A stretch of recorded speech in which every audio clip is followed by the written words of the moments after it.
It all started when I was just finishing up my freshman year at a university. I lived in one of the dorms, and it was the summer before my sophomore year that I got the email from my roommate. Her name was Clara, and she was telling me that she couldn't wait to meet me. She wrote that she was going to be out on the balcony if I wanted to meet up and talk before move-in day. So I went out to the balcony and I was waiting there for like an hour. And then I got a text from her that said, "Hey, I'm so sorry. My mom made me delete my social media apps because I was getting a little too friendly with some guys on there, but I'll see you tomorrow." And then I didn't hear from her again until move-in day. We ended up becoming friends, but throughout the year, I would find things in our apartment that didn't belong to me. Like, I would find clothes in the closet that I didn't own. I would find jewelry in the drawers that I didn't own. But the weirdest part was that whenever I would bring it up to Clara, she would act like it was no big deal. Like, she would just laugh it off and say, "Oh, I just have a lot of stuff. I have a lot of stuff." And it really didn't make sense because we had hardly anything in our apartment. There was barely anything on the walls. There was barely anything in the closet. It was pretty much just an empty apartment. So I just kind of brushed it off and I didn't think about it too much.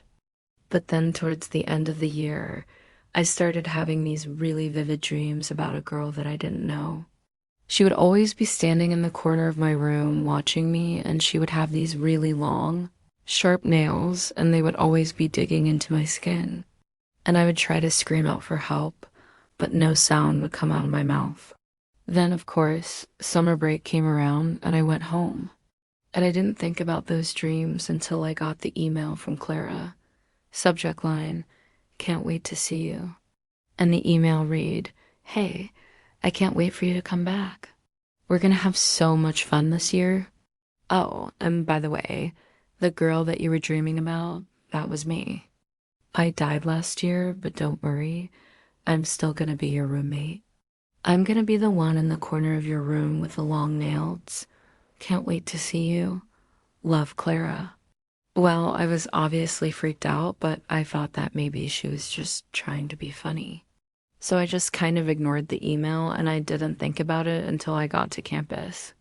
When I finally got to my dorm room, I told all of my friends about the email that I got from Clara, and they were all really concerned. They were all hugging me and comforting me, telling me that everything was going to be okay. And then one of them turned to me and asked, "Wait, what's your roommate's name?" And I said, "Clara." And they all screamed. And they said, "What? What did she say to you? Did she say anything about what happened to her?" And I was really confused at this point.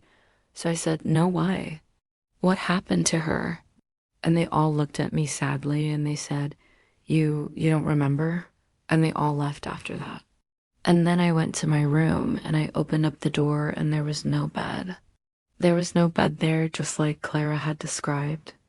There was just an empty room with a window in the corner where the sun was shining through, and it was illuminating all of these little dust particles. And I could have sworn that I saw a figure standing in the corner of the room with long, sharp nails.